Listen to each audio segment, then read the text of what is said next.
Hey now, what's going on everybody?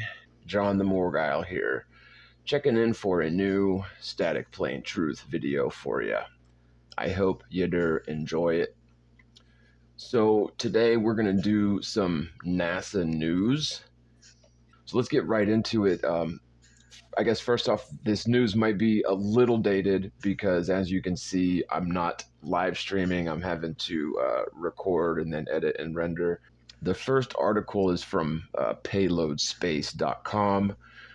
So apparently NASA is stuck in the middle of a Starliner contractors valve fight. Boy, I'll tell you, our tax dollars at work, right? Okay, so the loser of a court battle over valve designs went all scorched earth this week with Valve Tech CEO Aaron Faville publicly urging NASA to cancel the launch of Boeing's crewed Starliner due to a risk of disaster. I could have told you that for free. The space agency had already made the decision to delay this mission to replace a valve in the second stage of the ULA Atlas V rocket that will carry the first crewed Starliner into orbit, allegedly. Engineers determined that the valve, which had been buzzing before the launch, exceeded the number of cyclings that it had been qualified to perform.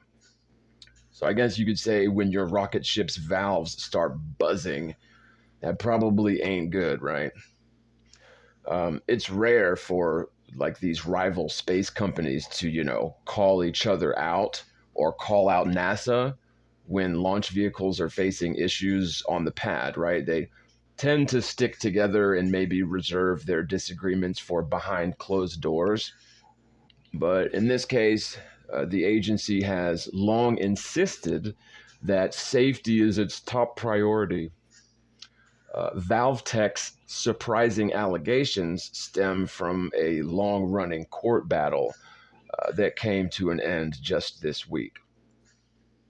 So the dispute is in 2011, Pratt and Whitney RocketDyne, now known as Aerojet Rocketdyne, a division of L3Harris, hired ValveTech to build valves for the Starliner's propulsion system. To me, it's just so interesting how these big corporations farm out their work to subcontractors, isn't it? I don't know why I find that so fascinating, but I don't know. I would think that if I was handed billions and billions of taxpayer dollars for these projects that have, you're given years to meet certain milestones, that especially for something that's allegedly so um, delicate, it just seems to me that you would want to build all of that stuff yourself. I mean, whatever, fine, farm out the work to subcontractors, but it just strikes me as a bit odd, right? I don't know why. Anyway, they hired ValveTech to build these valves for the Starliner's propulsion system. Now, after disputes over design between the two firms, Aerojet ended the relationship in 2017, and then ValveTech sued the company for violating NDAs, or like non-disclosure agreements, and misusing its trade secrets to design new valves, right?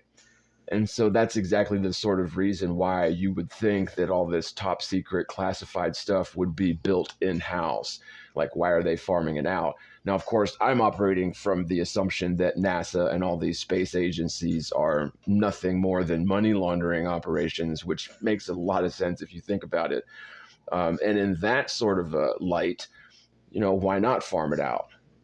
So the less physical stuff that you have to be responsible for putting your hands on and doing, the better it is for the money laundering operation. Anyway, right? So after years of motions, depositions, and a trial, a jury found in November that Aerojet had indeed violated these NDAs with ValveTech, but that it had not misappropriated any trade secrets, which honestly, I'm not 100% sure how they could go about proving that one way or another, that misappropriating the trade secrets would be difficult to prove, especially since, you really can't go divulging that information in a court of law because it's a trade secret, right? So you still want to keep the secret stuff secret, you would think. But anyway, so Valve Tech was awarded $850,000 in damages, which is like, chump change to these corporations. But they also sought further restrictions on Aerojet and court fees. So on May 6th, so just like a week ago or so, a U.S. District Court judge denied those motions and closed the case. Faville, who says her company supplied other valves for Starliner, told Payload that she has concerns that Aerojet built valves on Starliner were not properly qualified for human flight, which she has communicated to the space agency and Boeing. So they're saying that these valves are not properly qualified for human flight. And I would say, who cares? Because they don't actually put humans in rocket ships. That's just part of the illusion. That's part of the movie, right? Sure, they launch rocket ships and they show you videos of the lying Freemasons within the LISS and other lie mobiles, but they're not actually up there in space doing orbital tricks and whatnot. But of course, they're not qualified for human flight, right? That makes a lot of sense to me. I would furthermore go ahead and add real quick that in order for things like valves and like O-rings, sealing systems, usually like rubber seals, in order for that sort of thing to work, you have to have ambient air pressure, right?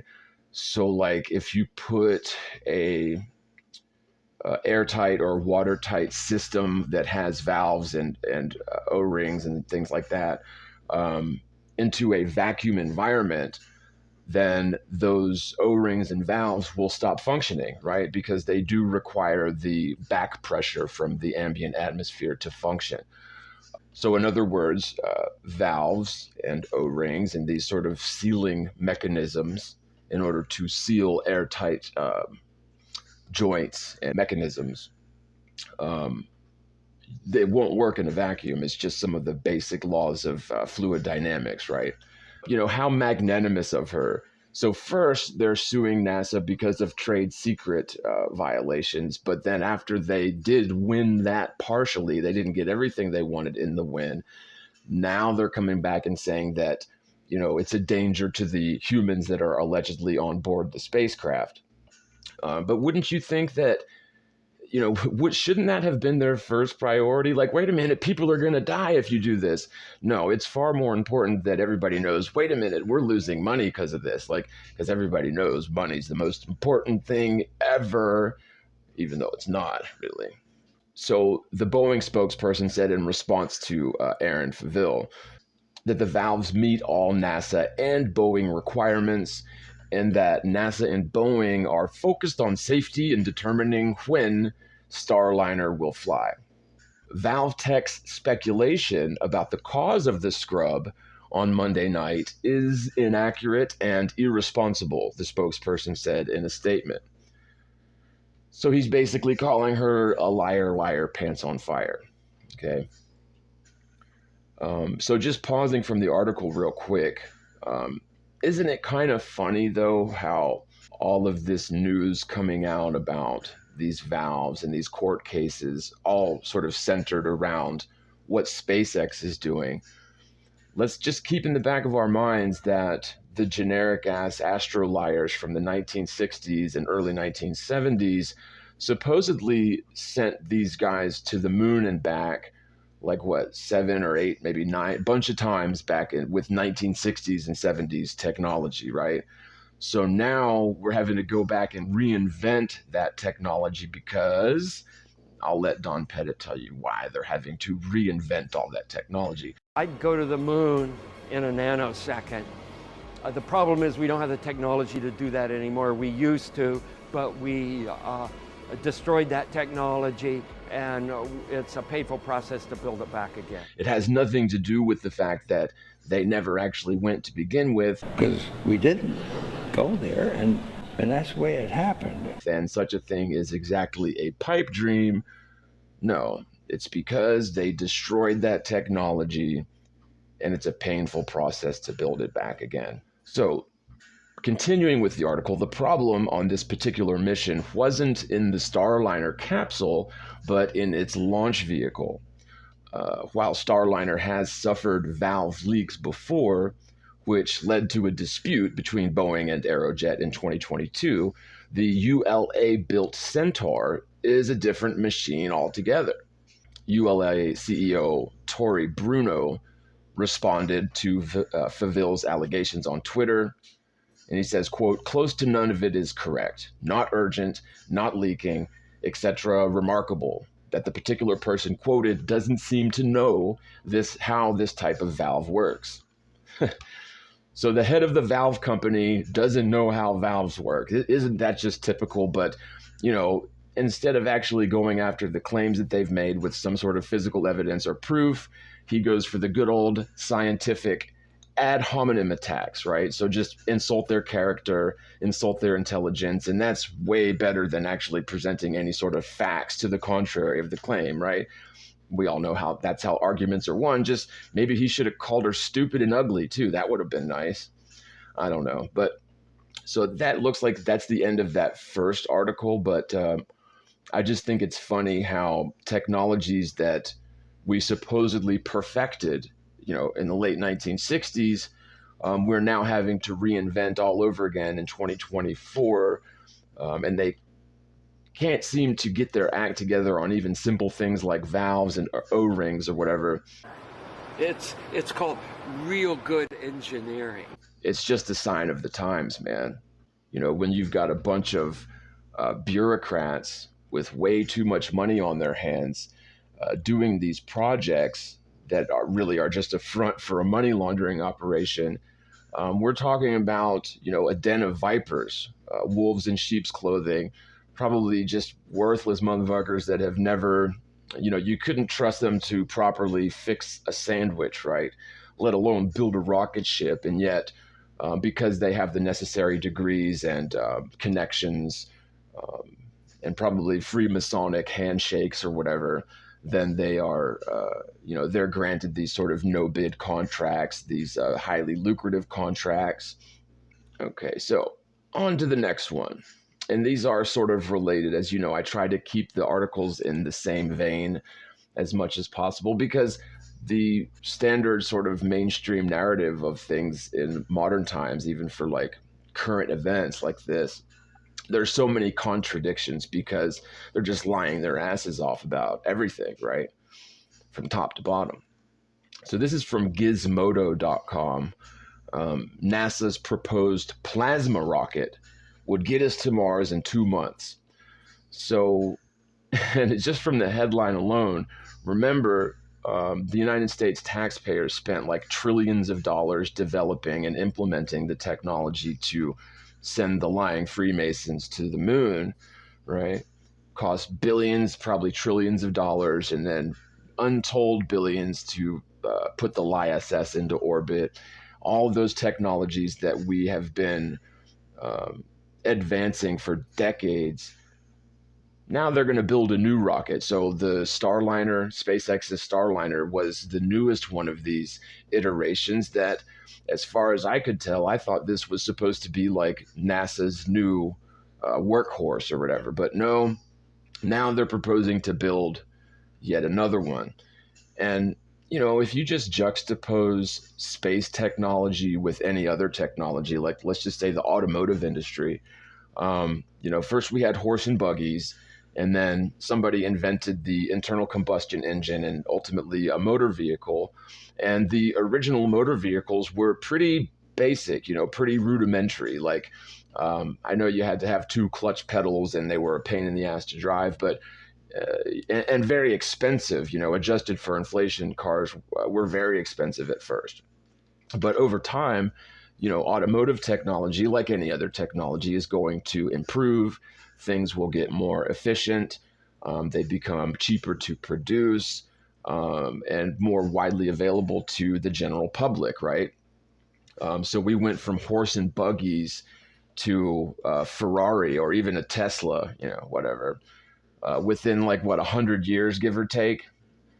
That shows you how technology, especially, the 20th century, has changed. And, we're talking about, 100 years, give or take. That shows you how technology, especially, the 20th century, has changed. And, we're talking about, 100 years, give or take. That shows you how technology, especially, the 20th century, has changed. And, we're talking about, 100 years, give or take. That shows you how technology, especially, the supposedly lucrative technology or important technology should evolve and improve over time. But when it comes to space technology, this is just another example of how it is the opposite of that, right? So when they first started trying to send people to the moon, they one and done it, just nailed it on the first try. They were so confident that they were going to nail it on the first try that they just live streamed the whole thing somehow back in 1960s when you couldn't live stream, but they had no problem live streaming from the moon, allegedly, 250,000 miles away.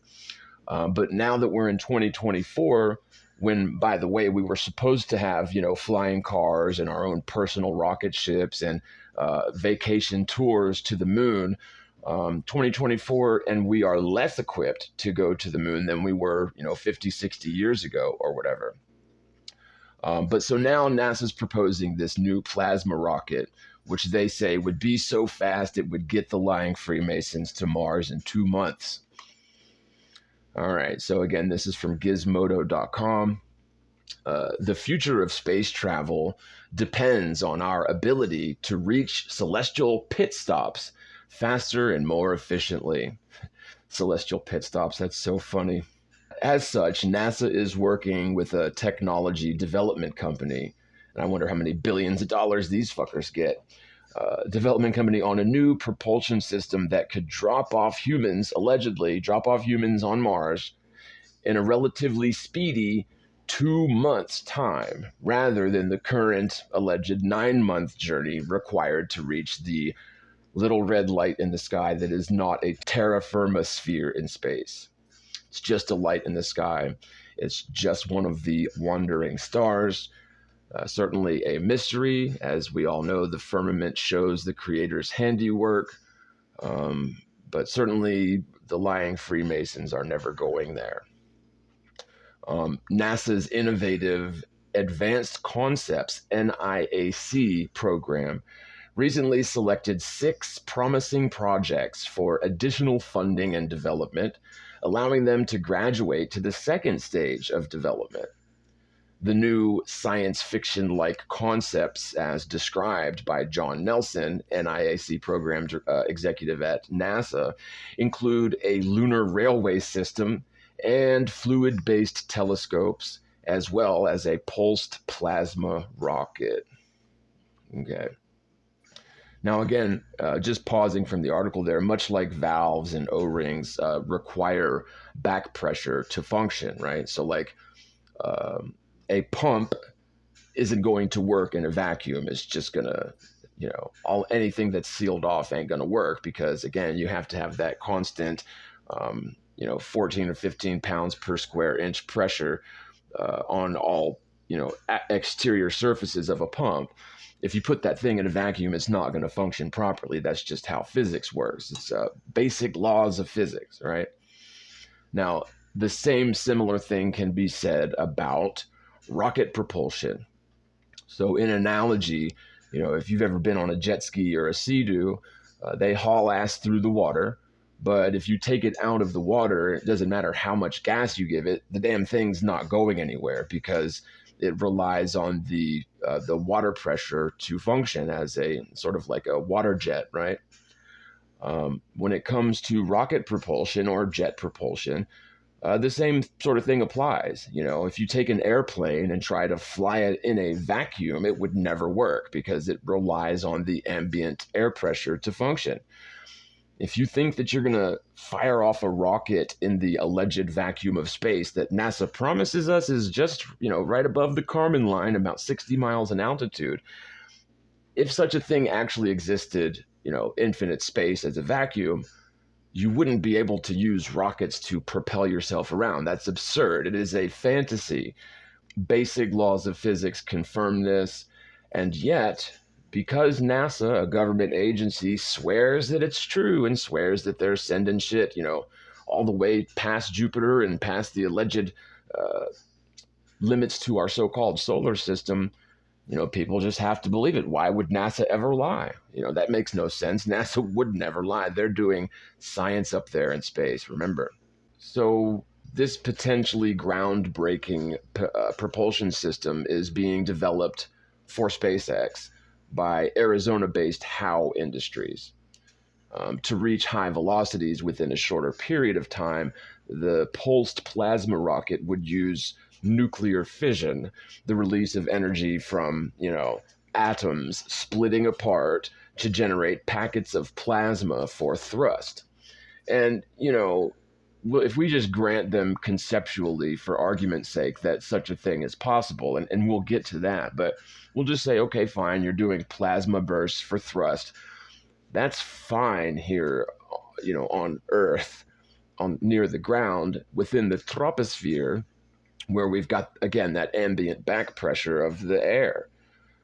Again, when you take this thing, allegedly into the vacuum of space and start going towards Mars, or start going towards where Mars will be 2 months from now, right? It's not going to do anything because, again, jet propulsion, rocket propulsion, any kind of thrust propulsion is not going to function in a vacuum. It violates all kinds of basic laws of physics.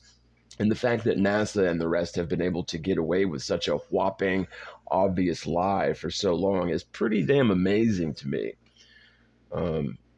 And again, we have SpaceX subbing out the development of this plasma rocket to another company. I wonder if Elon Musk holds shares in that company too. Old Elon, he's fairly recently dumped billions and billions of dollars worth of Tesla stock, because if you hadn't heard, Tesla is basically going to be like the next Enron, only like 10 times worse, in terms of the amount of wealth destroyed by their market cap basically losing its ass over the last couple years. And of course, this has everything to do with Elon Musk lying his ass off and selling the stockholders a bunch of vaporware about what Tesla was going to do years ago, and they never achieved. They broke all their promises. The Cybertruck is a huge flop. They've been recalled. They're basically a $50,000 brick after a couple of weeks in most cases. We won't even get into all of that. But, Elon Musk, who's been touted as this super genius, really, he's just super rich, and that's about it. There's nothing genius about the dude, in my opinion. But if this dude can't even helm the ship of Tesla without crashing it into the ground because he's totally incompetent and yet arrogant enough to think he's literally the most experienced person in manufacturing in the world. At this point, I think I know more about manufacturing than anyone currently alive. Right? How full of himself this billionaire is. But if you look at what he's done with Tesla, and I would imagine he'll probably end up going to prison for fraud pretty soon. Like, I'd be very surprised if he doesn't, and rightfully so. So yet again, NASA is subbing out the development of this plasma rocket to Arizona-based Howe Industries. You notice how they're not giving it to SpaceX? I wonder why that is. Could it have anything to do with the fact that Elon Musk has recently dumped like tens of billions of dollars of his Tesla stock, which he promised he would never do, because Tesla is basically about to go belly up. They've lost their ass in the market, really mainly because of all the vaporware that Elon Musk had been selling for like almost the last decade about what Tesla was going to do, or really what they could do right now, and what they should have already done by now here in 2024, and they've accomplished none of it. It's basically fraud. So I would not be surprised if Elon Musk winds up in prison for fraud pretty soon, like within the next couple of years. I'd be very surprised if it doesn't happen. But I would suggest that's probably why NASA is giving this task of, the simple task of developing these brand new types of plasma rockets, which, just more of the same. Let's spend billions of dollars developing new technologies that are never going to get us anywhere because, again, you're not going into space. You're not going to the stars or the wandering stars. You're not going to the moon. All of that requires spherical Earth and infinite space. And since the Earth doesn't have curvature, it could not be a sphere. Since the Earth is demonstrably and provably at rest, it couldn't be a spinning sphere for sure, flying around, in 5 directions at once along multiple curvilinear trajectories through infinite space, right?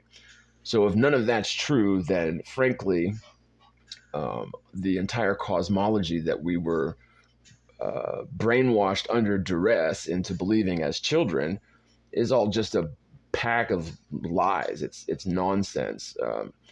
If you actually skeptically, go to revisit your beliefs and your views in terms of what the Earth is and what is out there in the stars, we've had it way wrong for our whole lives. We're never going there, obviously. And so all they can really do is continue spending our damn money pretending to develop technologies that are going to get us further and further into space, even though it seems like they're sprinting backwards, right? I mean, if they were going to space any slower, they'd be sprinting backwards. You know what I mean? So anyway, back to the article. They're generating these packets of plasma for thrust. Packets of plasma. I love that for some reason. Is my packet of plasma arrived in the mail? Anyway, okay, so it would essentially produce a controlled jet of plasma to help propel the rocket through space. And again, what is it pushing off of in your theoretical infinite space? It makes no sense. You have to have equal and opposite reaction to have any action, right? So without that back pressure, you're just basically jettisoning thrusts off into the ether, right? If infinite space was a vacuum, as they claim. Now, commence Operation Vacuum Suck. Using the new propulsion system and in terms of thrust, the rocket could potentially generate up to 22,000 and some change pounds of force, or 100,000 newtons, with a specific impulse, ISP, of 5,000 seconds for remarkably high fuel efficiency. Isn't it funny how they're using newtons, which is like an homage to Isaac Newton, the one who developed physics as we know it, or the groundwork for physics, Newtonian physics. Well, if you remember, this dude named Albert Einstein came along with his general and special theories of relativity and did away with Newtonian physics, and yet we still use newtons to describe force, right? Just an interesting side note there. Okay, so this plasma thrust is not an entirely new concept. Allegedly, NASA began developing its own version back in 2018 under the name Pulsed Fission Fusion, PUF. PUF relied on a device commonly used to compress laboratory plasmas to high pressures for very short timescales called Z-pinch to produce thrust. The pulsed plasma rocket, however, is smaller, simpler, and more affordable, according to NASA, the lying Freemasons. The space agency claims that the propulsion system's high efficiency could allow for these crewed missions to Mars to be completed within 2 months, according to them. As it stands today, with commonly used propulsion systems, a trip to Mars could take around 9 months, according to these liars. The less time humans spend traveling through space, the better. Says they could carry much heavier spacecraft, just breezing through the end of this here. Phase 2 of this is focused on assessing the neutronics of the system, how the motion of the spacecraft interacts with the plasma, then designing the spacecraft, the power system, and necessary subsystems, analyzing the magnetic nozzle capabilities, and determining trajectories and benefits of the pulsed plasma rocket, according to NASA. Now, isn't it kind of funny, though, going back to the power system, they claim that it's this atomic power system where they're literally like, splitting atoms or whatever, atomic fission. Let's just say hypothetically, if atoms do not exist, like it's all just theory backed by mathemagic, if atoms don't actually exist, then you really can't have atomic fission or fusion. That's just a pipe dream. But you've got these government agencies dumping billions and billions of dollars into these sorts of technologies. It creates its own sort of legitimacy, right? Because some of our brightest minds and most lucrative industries are built around these concepts that are touted as real, but in fact, from where I'm sitting, are nothing more than fantasy pipe dreams in theory and propaganda. And let's not forget these alleged satellites that have gone beyond the confines of our galaxy or the solar system or whatever. They've been claiming to have these power systems that have nuclear reactions that just allegedly, apparently, last forever with no need to recharge or maintain or anything. You won't find any actual practical applications of these powering systems anywhere except for in space and some rare instances of alleged Russian lighthouses out in the middle of Siberia or whatever. But in terms of anything that you could demonstrate or anything that we use on a day-to-day basis, where we are, an energy-loving bunch, ain't we? But in terms of these nuclear-powered sources, as far as I can tell, it's more vaporware, right?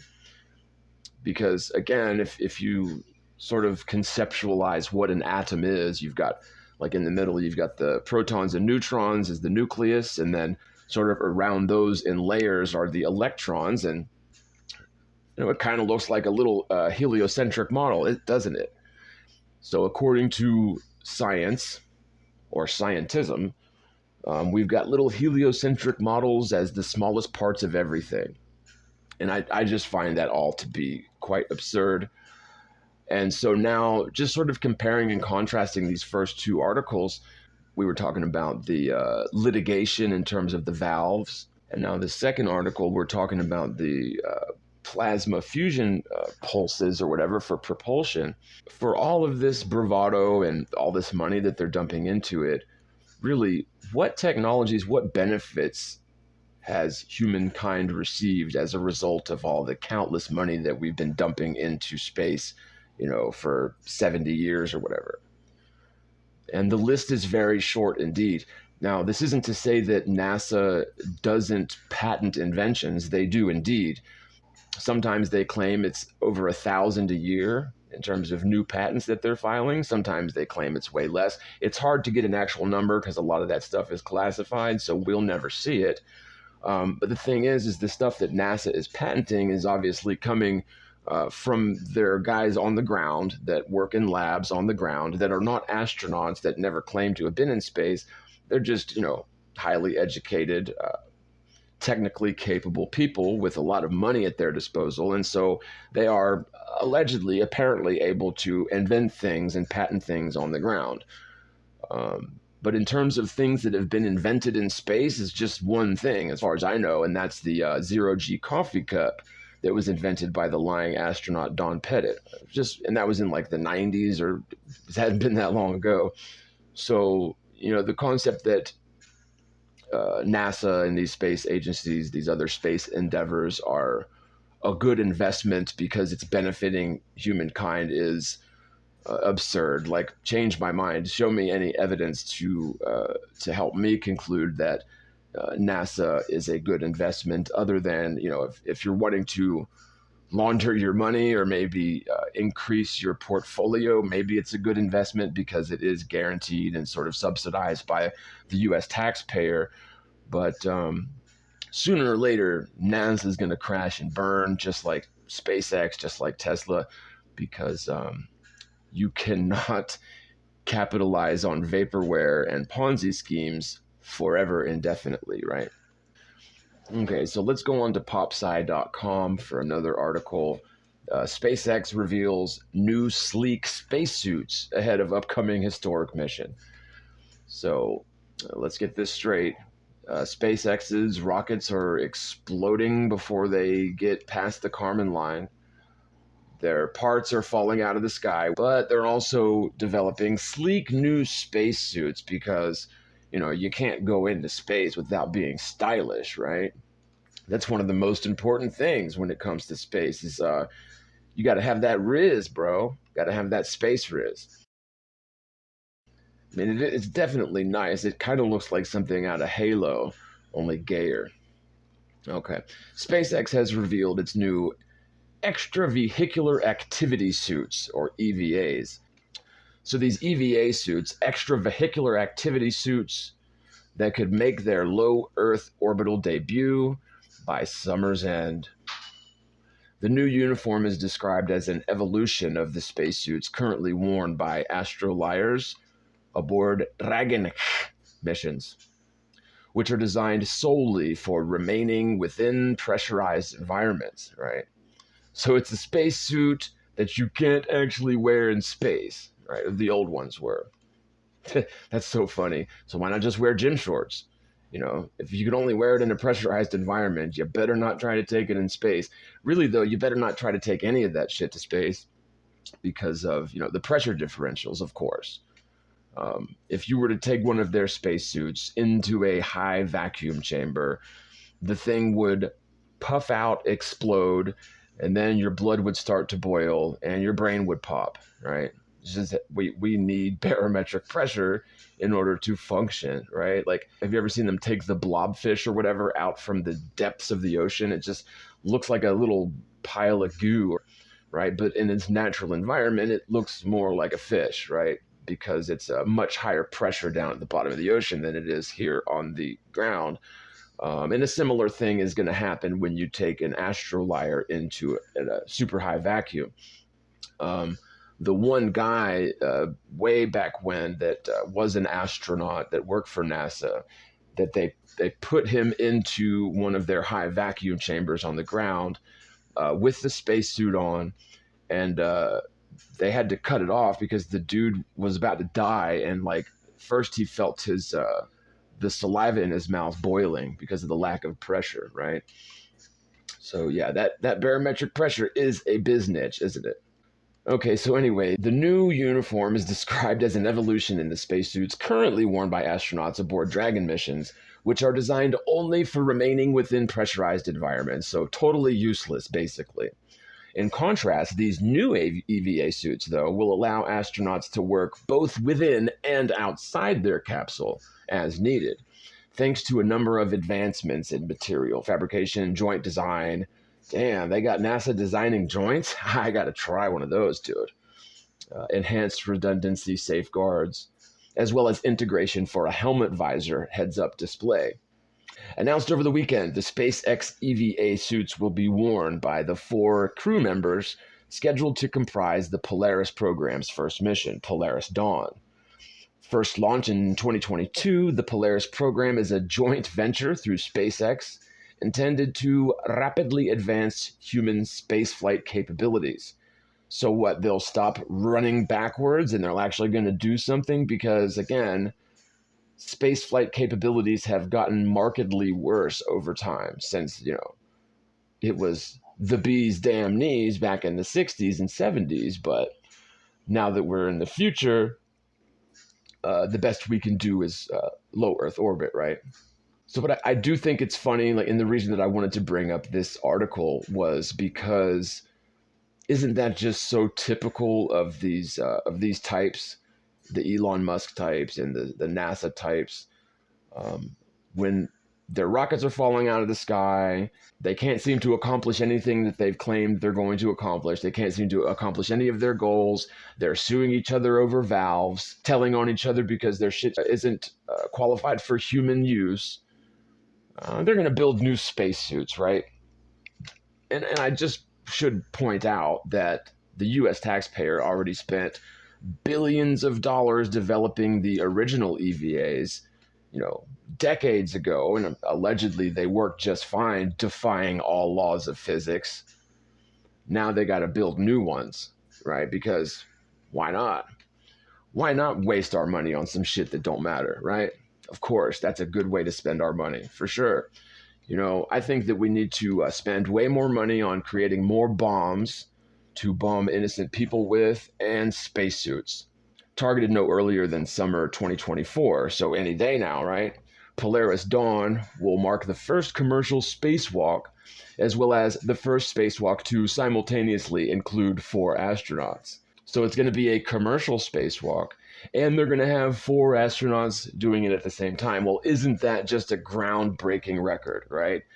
I mean, it would have been better if they could have had the first 4 lesbian, purple-haired, LGBTQ plus brown people in space doing spacewalks, but It's just so funny to me that, like with the ISS, they have to do the spacewalks in order to fix things that break down or whatever on the outside of the space station, because NASA, in all of their engineering wisdom, found it prudent to put integral systems that need to be repaired from time to time on the outside of the spacecraft so that they can do the public spectacle that is the spacewalk in order to keep, Joe Sixpack interested in what NASA's supposedly doing up there, right?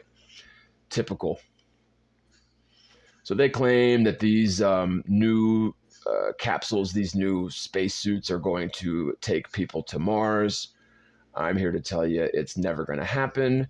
Sure, they will probably try to fake it, and sure, people will definitely believe it, but, they've been faking space for decades. They're not going to stop anytime soon, even though they've been caught red-handed, even though millions of people around the world know that it's bullshit.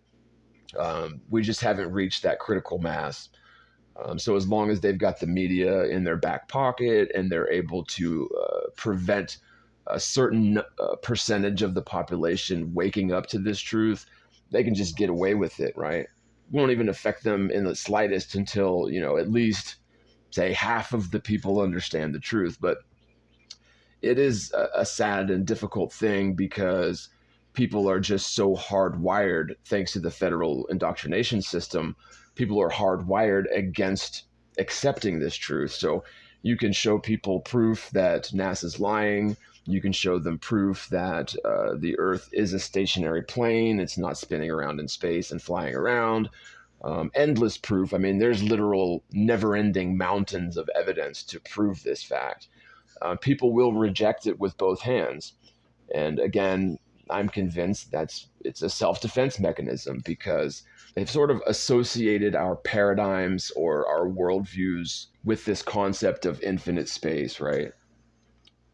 And when you bring into question people's core beliefs, they go through cognitive dissonance. Even though they see the evidence, it's right in front of them, they will deny it. They will reject it because it is easier to do that than it is to realize that you've been fooled and then go about the painstaking process of rebuilding your paradigm based on the new information, right? So as I've said before, we really don't want to go changing our core belief systems all willy-nilly. There's a reason why the stuff that we've learned during our formative years is so important and why it sticks with us for so long. But again, we're also prone to believing in things like Santa Claus and the Easter Bunny during our formative years. And, I would argue that the globe Earth theory is no different than either of those, Santa Claus and the Easter Bunny. And in fact, the day that our parents come to us and tell us that they were lying about Santa Claus and the Easter Bunny, in my opinion, it actually enhances and strengthens our belief in spinning ball Earth because there are certain neural pathways that are similar. Basically, you've got faith, right? You have faith in things that are unbelievable. When you're a kid, you have faith that an overweight white dude with a white beard and a red outfit is climbing down every chimney in the Christian world to deliver presents that you put on a list. It's pretty unbelievable. Even as children, we realize how absurd that is, and yet we do believe it. So we put faith in something and believe something that is, totally implausible.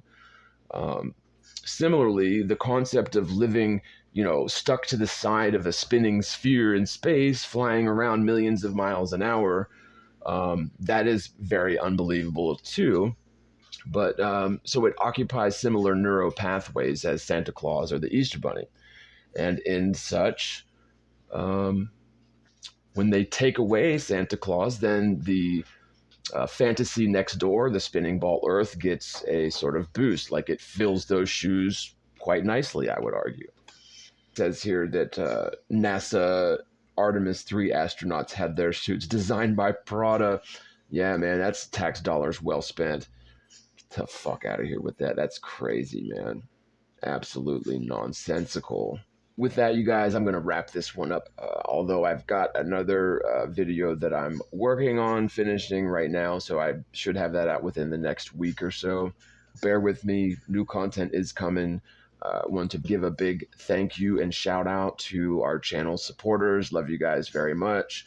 And if you would like to support the channel effort, there's PayPal, Cash App, Patreon links below. We do appreciate you. Y'all know how to get a hold of me if you wish, so definitely send me a text or an email. Information is below. One love, you guys, and as always, spread the word, spread the world, and peace out, everybody. Y'all be good or be good at it.